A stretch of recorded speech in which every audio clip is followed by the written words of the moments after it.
Okay, we're closing in on the end here, right? Tonight is Tuesday, July the 23rd.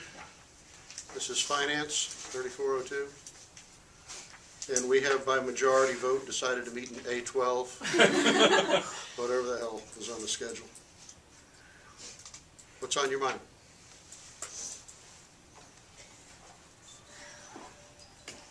I want to see what's on the exam.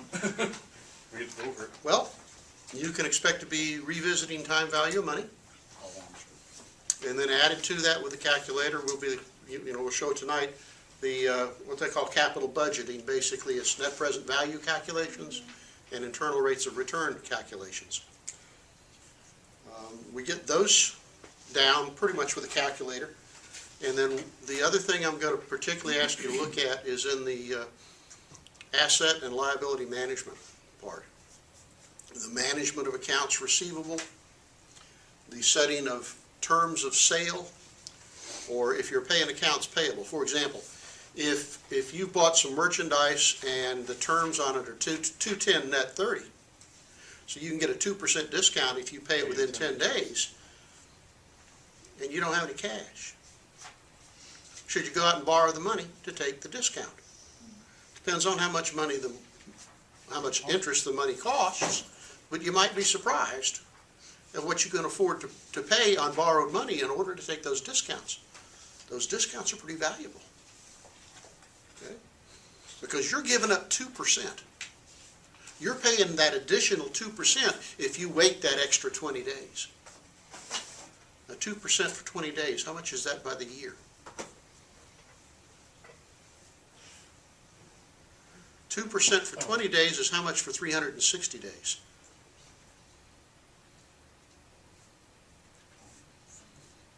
%2 for 20 days. How many 20-day periods are there in a year? 20 into 360, 18. 2% times 18, you could borrow money at up to 36% and still be ahead taking that discount. So that kind of calculation. Things like, what happens if we're used to in our business, we're used to making payroll every week. What would happen if we shifted and made it every other week or twice a month? Good idea, bad idea? What do you think off the top of your head? How would you feel as an employee? If you're used to getting paid every week and now, we're only going to pay you at the middle of the month and the end of the month. You actually lose money. Do you? How? I was paid that way back, and it was, like if you get paid every other week, there's like usually an extra week pops up in there somewhere that you get paid for, whereas twice a month you don't get that. Yeah, it should still be the same amount over the year, if you do it that way, every 2 weeks. But some places it's not every 2 weeks, it's middle of the month and the end of the month. That's why Santa Fe is. When I was in the military, it was the end of the month. Once a month, you got your paycheck. How would you feel about that? Absolutely. When I was in the service, the 1st and the 15th. Was it? Yeah. I was in, Earlier. back Yeah. just after the Civil War. I got used to once a month, and man, you get your money for a month, and you better be able to do what? Budget. Yeah. But if you knew how to budget, you had it all right there under your control. What about for the business, though? Is there an advantage to having only 2 paydays per month, or 2 paydays every 4 weeks instead of 4? These days, when everything's so automated, it's not too difficult one way or the other. But particularly back when you had to do your payroll by hand, you had a lot of man hours just in calculating up each person's hours, how much was this rate, how much was overtime, how much for Social Security, how much for workers' comp, how much for this. And so if you could only do that, if you only had to do that twice a month instead of 4 times a month, you could dramatically reduce your administrative costs. You could have an impact. Well, that's not so clear anymore, but that's the kind of problem we want to look at. Those kind of decisions. How do I manage this business to try to tighten it up and either reduce my costs, take advantage of the discounts, a lot of things along those lines. So that's where we're going. We're going to those working capital management calculations, probably 4 or 5 of them, net present value and internal rate of return, and again to revisit, because you can never get enough of it, the time value of money. Now I think that's that plus the economics. We want to mention that tonight. the economics is a part of it too. And in particular, what I want to mention with respect to economics, and I may post another, either another video or give you some other material on Canvas. If I do, I'll make an announcement to that effect. What I want you to consider, most of all, is this whole argument about austerity versus stimulus. I want you to be able to reason through that. Can anybody tell me the difference off the top of your head? Austerity versus stimulus economics. No? I watch the videos, but I don't, only watch them once. But Okay. I know that the stimulus is where you pour money into the economy. Okay. Austerity, I'm thinking that's more like the neoclassic Yeah. economics. Mhm. Or The things like that. classical view was always the government should run a balanced budget just like you and me. Shouldn't be spending more money than you got. And for me and you, I think that's damn sound advice. Unless what? When would you spend more money than you have coming in? Emergencies, okay. But aside from emergencies,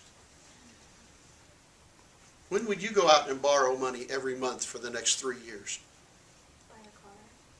Maybe to buy a car, maybe to go to school, maybe to make some sort of investment that over the longer run will more than pay back the cost of borrowing the money. So one of the issues behind that is debt a good thing or a bad thing? And anybody that asks you a simplistic question like that is creating what we call a false dichotomy. That it's either this or it's that. It's not either that or that. It's a little bit of both depending. Debt can be good if you know what you're doing and you make good investments, and debt can be the end of your career, your financial life, if you are foolish. And the same is true for a country. Debt by itself is neither good nor bad. Austerity was the attempt to pay off the debt, even if it caused the economy to weaken, shrink, unemployment to go up, because they were so afraid of debt. Stimulus was, we don't have enough jobs, let's go out there and create some jobs through government programs, government spending, etc. What was that sound? That's what I'm trying to figure out. I think it was the mop outside, the mop and bucket. Okay. Yep. Okay, so that's where we're going. Have you attempted any of the homework that you want to look at? Anybody? I did, but I'll just see what you have. Okay, you just see what, tell you what we'll do Chapter 10 then. wasn't that difficult. It was, you didn't have the answers to chapter 12. I did not? Yeah, I did them, but a lot of the parts that I had trouble with just with chapter 12 was just maybe some of the discussion if I.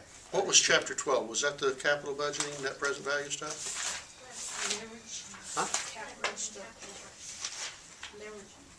What was chapter 12? Leverage and capital. Leverage and capital, okay. Break-even problems. Yeah. We should touch on that, but I'm trying, and I cover this in a couple of different classes. We've not done any break-even problems in here? Okay, but we'll knock through one of those. They're not real difficult to. I was like, we did last time. Last semester. Oh, blending together. Okay, good. Let me take this off. Make sure I don't.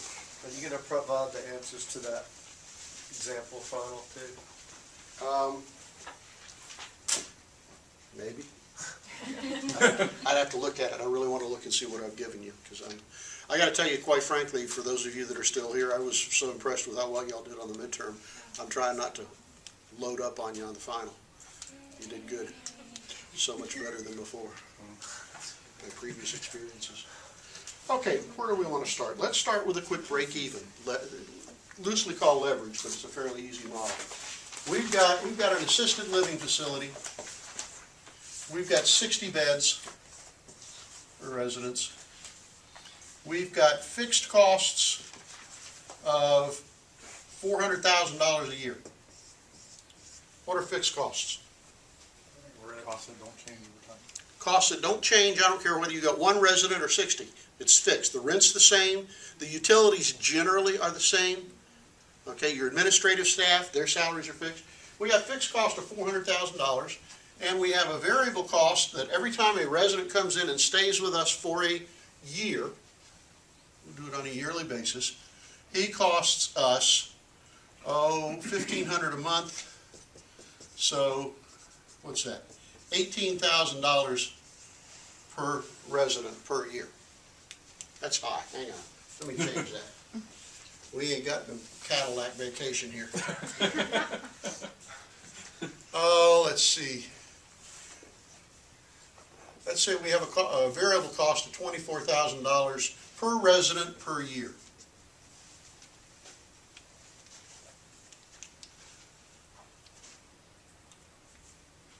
My question is, if I can fill up all 60 beds, what price do I need to charge these residents to break even? To just cover my costs, no profit, no loss. I want to know what is the price I need to charge. So how are we going to do that? We're going to introduce something called the contribution margin. Contribution margin. The contribution margin is the price minus the variable cost. In this case, it's the price, which we're going to solve for, minus $24,000 per year per resident.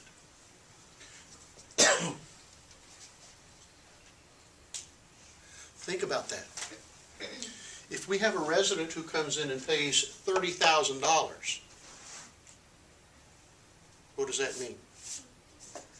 It means he paid for his variable cost plus $6,000 extra. What are we going to do with that $6,000? Party! Pay the fixed cost. You see what I'm saying? And so our general rule is that break even equals fixed costs divided by contribution margin.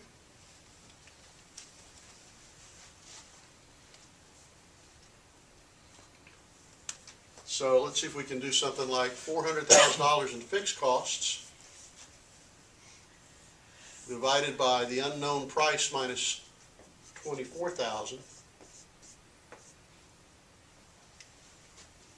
will equal break even. Does that seem right? I don't like the way that's set up, but maybe you follow my logic. Think of it this way. Whatever the price is, I'm sorry, I forgot that I've got 60 of these guys, right? So 60 of these guys. This is where I get in trouble. I make this stuff up when I come in. So what I'm going to say is 60 times P minus 24,000 has got to cover my fixed costs. 60 times the contribution margin has got to cover my costs. So I've got 60P equals, I'm sorry, let's subtract that out, minus, what's 6 times 24?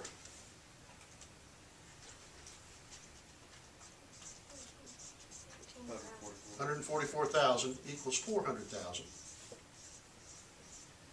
Moving it around, 60P has got to be 544,000. Right? You're going to check my math, I'll walk away with full of mistakes. I add 144,000 to each side. What's P?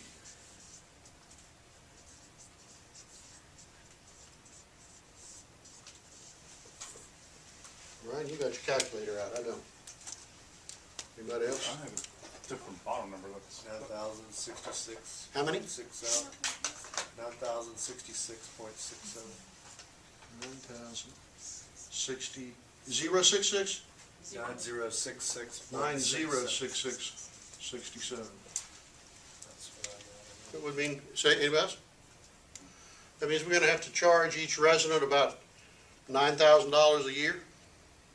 That seems low, doesn't it? Seems extremely low. Help me figure it out.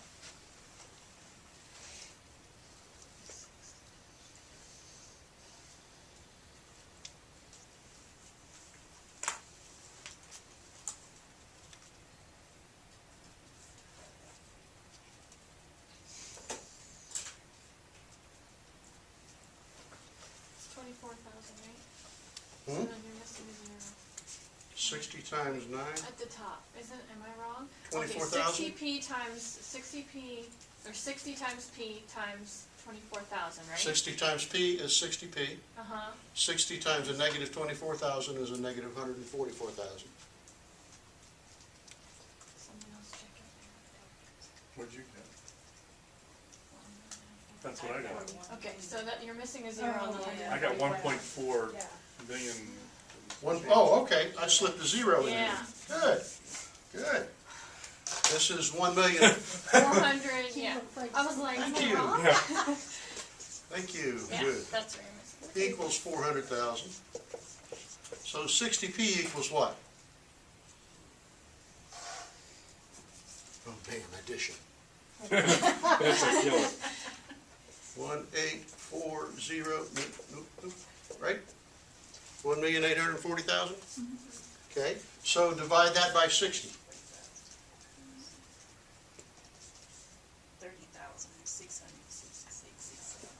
30,666.67. That sounds more like it. That would be still very cheap by today's prices, but, because that's only about $2,500 a month. Where my father's staying is costing us about $4,900 a month.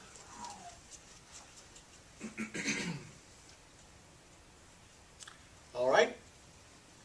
Let's do this again. Let me make up another one. Let's break it down on a monthly basis and see if it feels more comfortable. Probably feel more comfortable if Strickland doesn't lose a damn zero, too.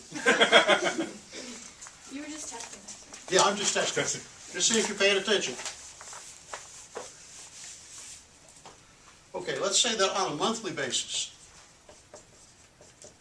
I've got $60,000 a month in fixed costs and $2,000 a month in variable cost. And I still have 60 beds. What price do I need to charge these folks per month to do what they call make the nut, make the break even?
All right, I'm getting a couple of confirmations.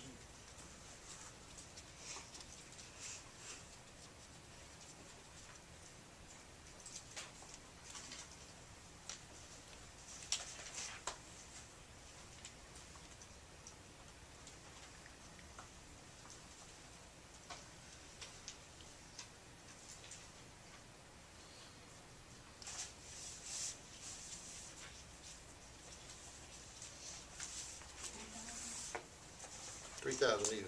Anybody else? Any issues, anybody? Now here, this is just the first start, right? So far what we've done, they haven't even made any profit when they charge this price. So then we ask the question, well, what if this place wanted to make $15,000 profit per month? 15,000 profit. Where do you put the profit? Add the profit to the fixed cost. P is profit. Let that be 15,000.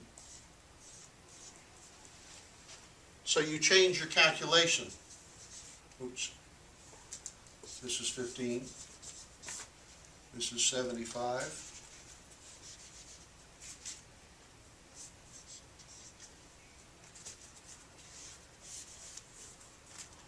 This is 195.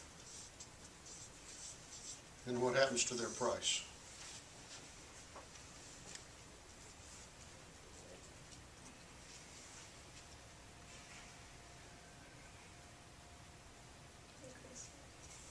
To what? I wasn't gonna take a chance till you did.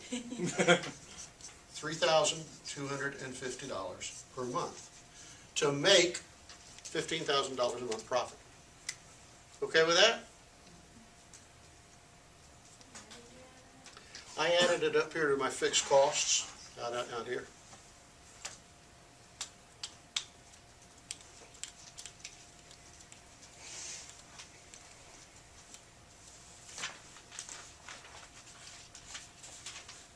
Now here's my next question for you. What if I figure that normally I'm going to have a 10% vacancy ratio? What does a 10% vacancy ratio mean? Just conceptually, no numbers. The amount of beds won't be used. 10% of my beds at any one time, on the average, are going to be empty, and I'm not going to be getting any money for it. So if I went back to recalculate this, assuming a 10% vacancy ratio, how would I set it up? Minus 10% off 60 beds. Take the 10% off 60 beds, so now you got 54 beds, and start over. 54, P minus 2,000, equals 75,000. That's the fixed cost plus the profit. Recalculate. And let's do that, by the way.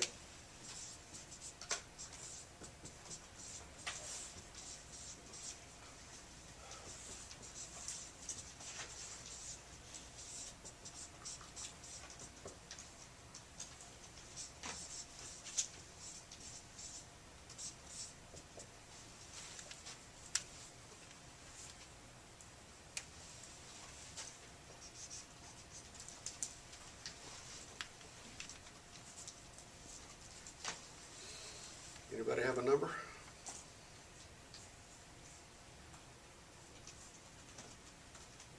Is it 3,388.8? I'm going with that until somebody else disagrees. I got another affirmative on that. Okay so far?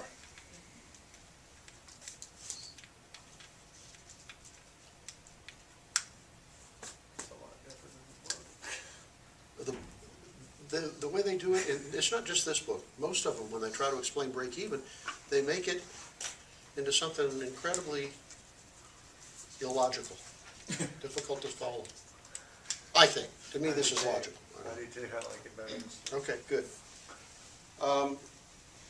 If this was your investment, okay, you and a couple of partners got together, you built this damn thing, and you're running it every day, built into the $60,000 a month fixed cost, built into that is your salary, and then, since you're one of the 3 owners, you get 1/3 of the profits every year. How much profit is this per year? 15,000. How much is that per year?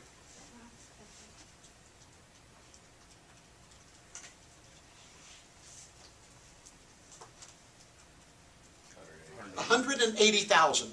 And so you would get a $60,000 bonus check every year. Okay, in fact, maybe we're going to give you 50% of the profit because you're the CEO, you're running this thing. You with me okay on that? It would be very much to your interest to see that you never went below 54 beds, and so you hopefully would have even more beds than that full.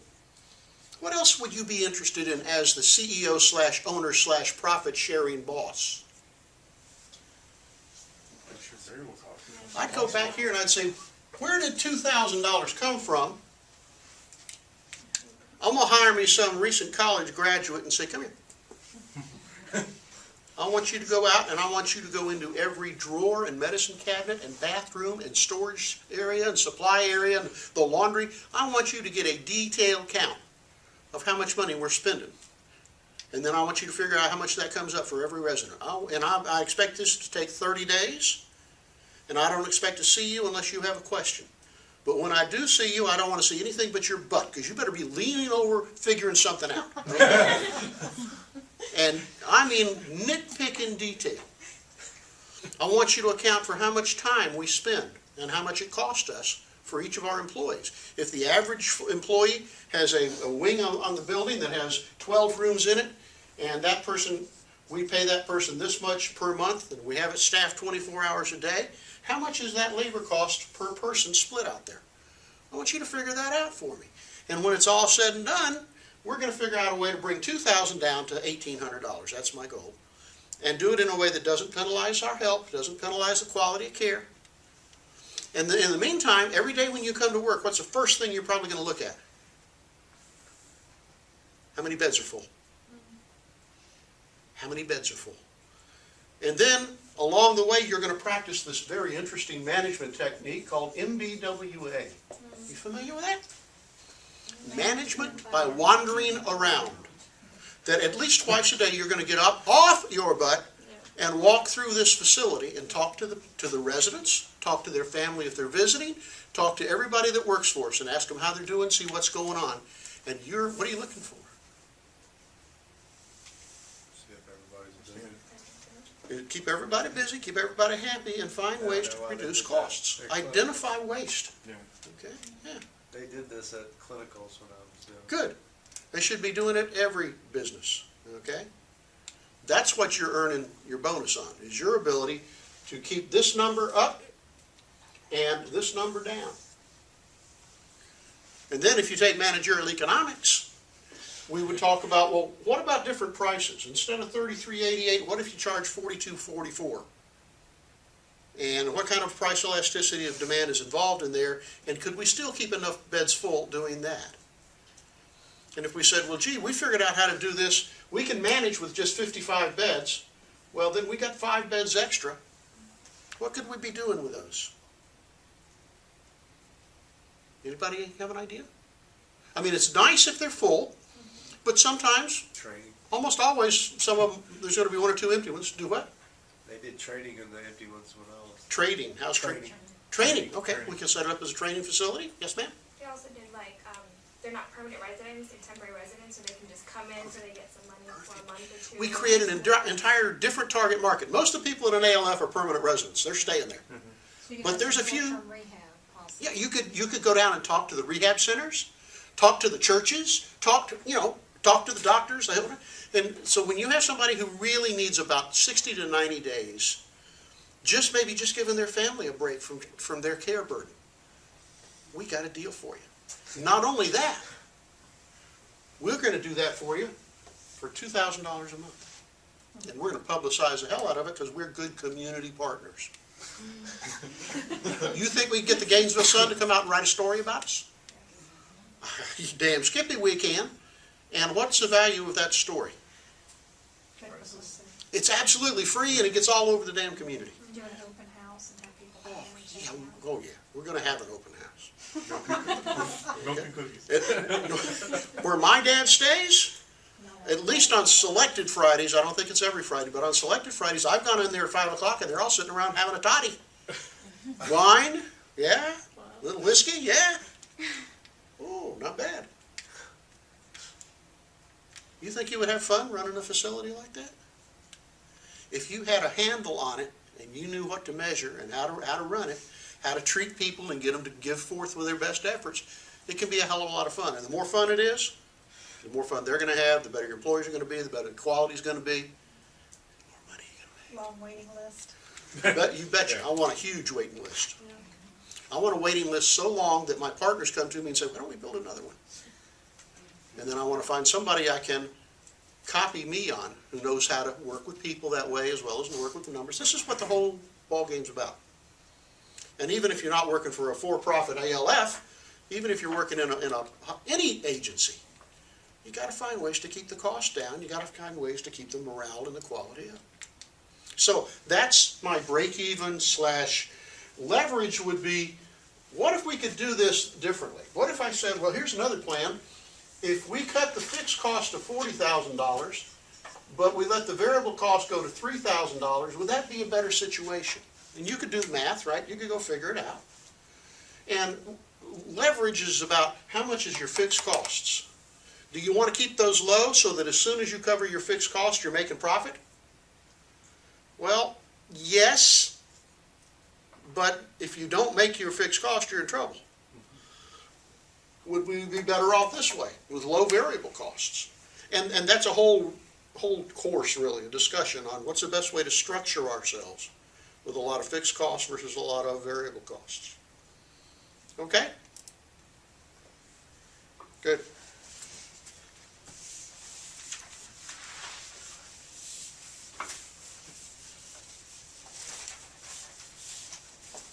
I Is too there supposed to think be it a would be light a lot on of fun. the camera?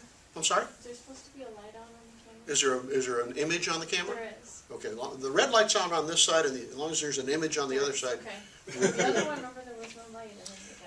I remember well. All right, let's get some calculators out. And let's talk about, first, internal rates of return. This is another application of the financial calculator.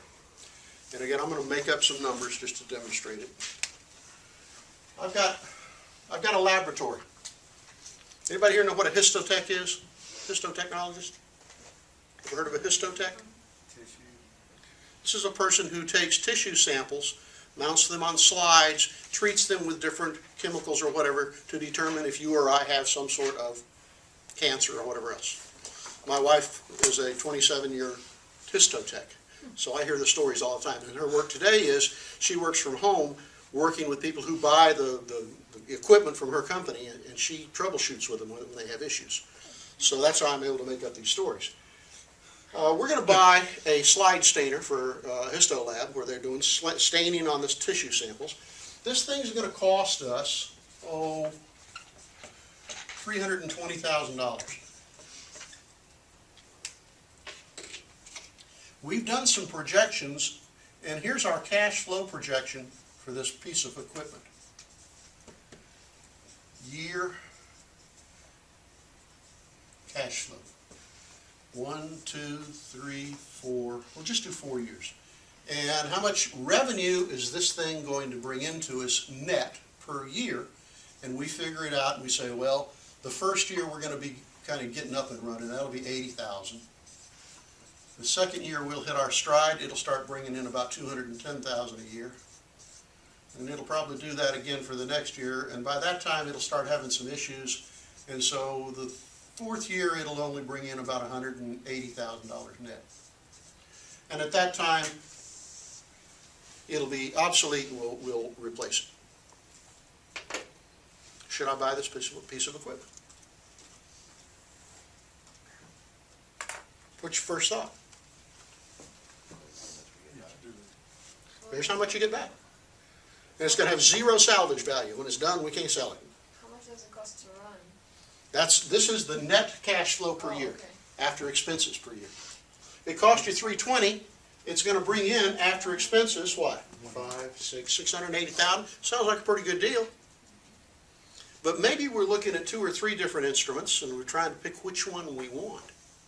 And so we do this cash flow analysis for each one so we can compare them. And one of the ways we compare them is using the internal rate of return. And our calculator helps us do that very easily.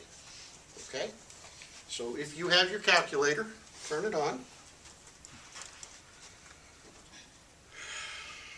Clear entry. See the button called CF next to the second button, cash flow? Press that. It should say CF0 equals 000. If it shows any numbers, you press second clear work. Second clear work. That clears out the memory registers for the cash flow analysis. Now, CF0 is the cash flow in time 0 right now. In time 0, our cash flow is going to be a negative $320,000. So what we're going to do is we're going to say 320,000, and then down here on the bottom row is a change sign from plus to minus. Change the sign, so it's a negative 320,000, and press enter up at the top. And now your calculator says CF0 equals negative $320,000. Next step, push the down arrow. What does it read? C01. That means your cash flow in the first time period. Cash flow in time period 1, 80,000. So we do 80,000. Don't make it a negative. Just push enter. What are you showing cash? CO1 equals 80,000, right? Push the down arrow. What's that next one say? FO1. That is, what is the frequency with which you will get this? Well, if we were going to get 80,000 a year for 3 years in a row, we'd just say, oh, we're going to get it 3 times and go to the next one. This time the frequency is what? 1. So frequency equals 1. That's what it's showing. Down arrow. What's next? CO2. What goes in for CO2? 210,000. You see the picture here, right? Push enter. Down arrow. Down arrow. Cash 3. 210. So FO2 or whatever stays is 1, 2. Yeah. F2 is 1. You leave it there. Down arrow. But we could put 2, couldn't we? You could. You could. I'm from Alabama. I do it one step at a time. Okay. I'm up to cash flow 4, though, you know. Well, y'all are beating yourselves up trying to figure out, can I do this just for the 2? I'm ahead of you already, you know. Cash flow for time period 4 is 180,000. Frequency is 1. And I got all the numbers put in reflecting this. You with me so far? So now what I want to do, press IRR. And when you do, it says IRR equals 0, meaning I don't know. And then hit compute. I got to find the decimal point there. Anybody get an internal rate of return? 33.96, thereabouts. That's the internal rate of return based on present values. 33.96%. That's pretty much it for the button mashing. I said button mashing, not butt mashing. So the higher the internal rate of return, the better, right? And the higher the rate of return, the better. And typically you would have 2 or 3 projects to rank against one another, which one's got the highest internal rate of return. Let me throw you a curveball. What if we had 3 different alternative pieces of equipment, but one of them looked really good, but it had a higher risk of breaking down? What would you do? We don't know, because this doesn't measure the comparative risk. So instead, what we do is we go to the next calculation, leaving the data right where it is, on net present value. Okay? So, just press NPV. What does it show you? What's it asking for? An interest rate. Remember when we did the time value of money, we had to figure out or take what was given to us as this is the discount rate for this calculation. And we have to put the interest rate in that we think is appropriate for this investment. It might be, how much do we have to pay in interest to borrow the money to do this? Well, we got to pay that, plus there's some risk. So if we got to pay 7% in interest, and we think there's another 2 or 3% worth of risk in there, we might put 10% in. Okay? Let's put 10% in. It says I equals 0, hit 10, and enter. Now hit down arrow. What's it say? NPV is 0, so ask it to compute the net present value. $206,999. Okay so far?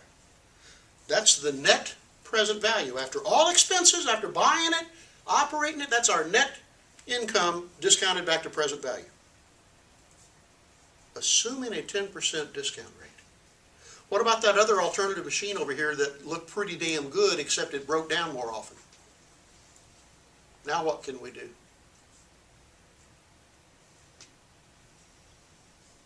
Put a higher rate. Put a higher rate on it because it has more risk. So we might go to that investment and say, let's put in 14% compensation for that and see what its net present value is. And then what would we do at the end? Compare the net present values. But you can have different discount rates, and there's a term for that. Raters. Risk-adjusted discount rate. I mean, this could be a long problem, but it's not all that complicated as long as you keep your place and remember what you're doing. Well, project 1. Here's how I would make it up if I were putting it on an exam and I thought it was important. I would say cost. I would say cash flow for year 1, 2, 3, 4, 5, 6.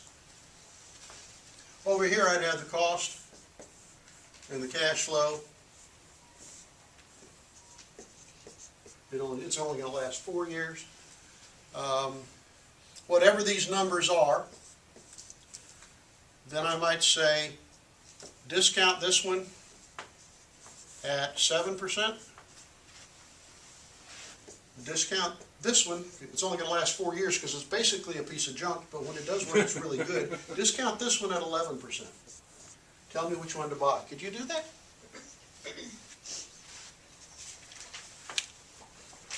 If I gave you the numbers? Monkey see, monkey do, you know, plug and play. Just don't forget what you're doing. It's also that you can go back and forth with the arrows, even if you make a mistake. Exactly right. Exactly right.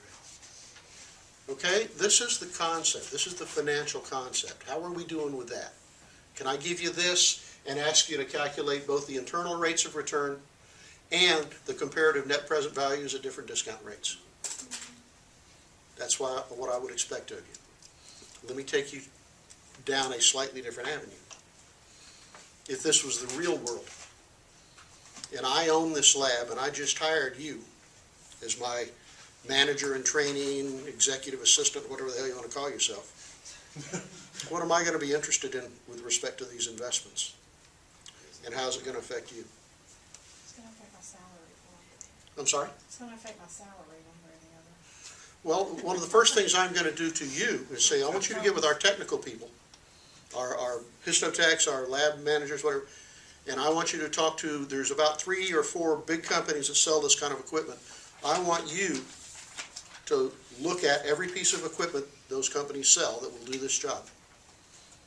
And I want you to spend time sitting down with the technical people, talking to the salespeople from these companies, and giving me a good idea on what's the best piece of equipment each company has that will serve our purpose. So you're going to have to immediately immerse yourself in learning technical stuff, at least enough to talk about it. And then probably you're going to talk to our technical people, and you're going to ask them, you got any friends? You know anybody else that's using Ventana's equipment? Let's go see what other people's experiences are with this equipment or similar equipment or with these companies. Okay? And once we finish that, you're going to come to me and you're going to say, Strick, I think these are the best 3 pieces of equipment out there. Good. How much are they going to cost? Well, it's not going to be here $320,000. It's going to be, well, here's the contract. And our payments are going to be this much every month. And there may be some salvage value we can sell it for when we get done.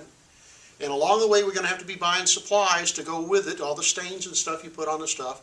And so, and then how much revenue is it going to bring in? Well, you go tell me, how many tests can that machine run in a year? How much volume have we got coming in? how much do we charge per test? And I want a very careful cash flow projection from you. How much cash flow is that machine going to bring in, and how much expense is it going to cost going out in the way of supplies and maintenance? You got it? Once you got all that, we can do these fancy dancy calculations. But if you screw up the gathering of the basic data, what? You weren't the sweetest thing. You'll never work in this town again. Okay? But that's the real world. This is just the concepts behind it. But as far as projects go, the higher the net present value is the one you want to go with. Yeah, but you can imagine getting into quite a discussion on different discount rates. That's true. You get into huge arguments just about cash flow. Well, you said this thing would be running approximately, I don't know, 289 tests or slides per week, and the average test comes in for this much. The histotechs over at Shands Hospital have one of these machines. They say that thing never runs more than about 200 before it breaks down. Don't make a mistake. So you might spend a hell of a lot of your time being a detective. You'd be talking to the salespeople saying, give me a list of 6 people I can talk to who use your equipment. Or you might be going to the National Society of Histotechnologists and saying, I need the names of some people in your organization, your professional association, who are users of this type of equipment. And they might try to help you get in touch. And you're doing research. You're doing detective work, investigative work, trying to figure out what's the best machine to get. And if you do this well, the road opens up, the doors open up. But think of the attention to detail that kind of work requires. That's what I think should be coming out of this program, people who are prepared to go do that. All right, what was the other topic?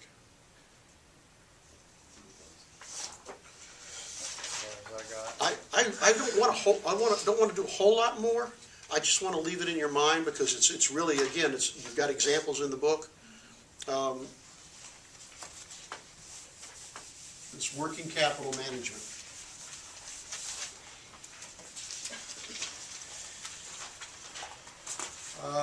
You're buying supplies for your equipment up there, and your terms of 315 net 60. And you buy about $100,000 worth of supplies for that piece of equipment every month. Our cash flow is pretty tight. We don't have a lot of cash. We have a great relationship with our bank. They've offered up to set us up a line of credit. You familiar with a line of credit, anybody? A line of credit means what? How does that work? Just spend on it. When we need it, we call the bank up and we say, put $200,000 in our account. We'll use it till we need it, or as we need it until we don't. Then we'll try to get it paid back, and then boom, you can have it back, Mr. Bank. So we're not paying interest on it. It's kind of like your own ATM, okay?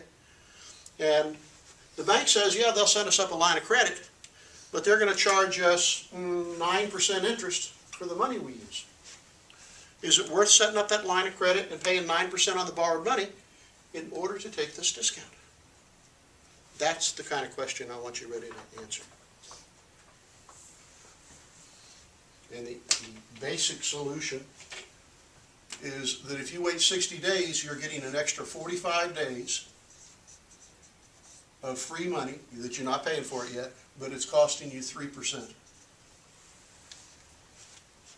that you gave up to not have to have the money. How much is that on an annual basis? And we'll use a 360-day year to make it easy. But 45 days into 360 goes 8 times. At 3%,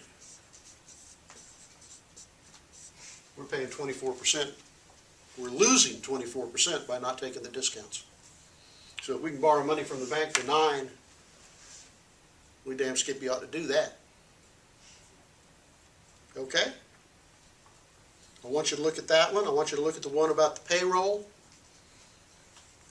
There's a couple of others in there. They're assigned in the text. And again, the exam will be open book, open note. As long as you can plug and chug through those problems, you should have no difficulty. Now, someone Was it this class? No, it was my econ class, never mind. That's pretty much your final exam. One IRR in NPV, 1 or 2 TVM, 1 break-even, and 1 or 2 or 3 this kind of stuff. Oh, just a quick mention. You remember the midterm question about the fishing company that had all those accounts receivable? Yeah. Most everybody got that right. They had something like 96 days of receivables outstanding. Most of you calculated it. And their terms were what? Net 30. Not 30. Okay, you're telling your people to pay you at 30 days, and your average account receivable is over 90 days old. What does that tell you? No, it's bad. Yeah. Poor man. You need to put somebody in your accounts receivable collections department and put them on a commission basis. With the boot. Just a commission basis, you know. You get somebody really good, they can make a fortune just bringing your money to you. Now, the bottom line is your whole system is set up poorly. You're not collecting when you should. Your terms are much too loose. If nothing else, set your customers up so that after 30 days, you'll loan them the money at 25% interest per year. Or your terms are net 30 or 2% per month on the overdue balance. And they're going to look at that and say, well, we can wait 2% per month. That's not much. That's 24% per year. That's a lot better than you're doing with your money down at the bank. So that was the drift of that question. No sweat. I got to be sure I don't put that on the video for next term before the exam. Okay. Anything else? I think that's plenty to do in 2 weeks. I don't see anybody asking for more. In fact, actually, some people are studiously avoiding that. Yeah. Okay, that's all I've got. Take care.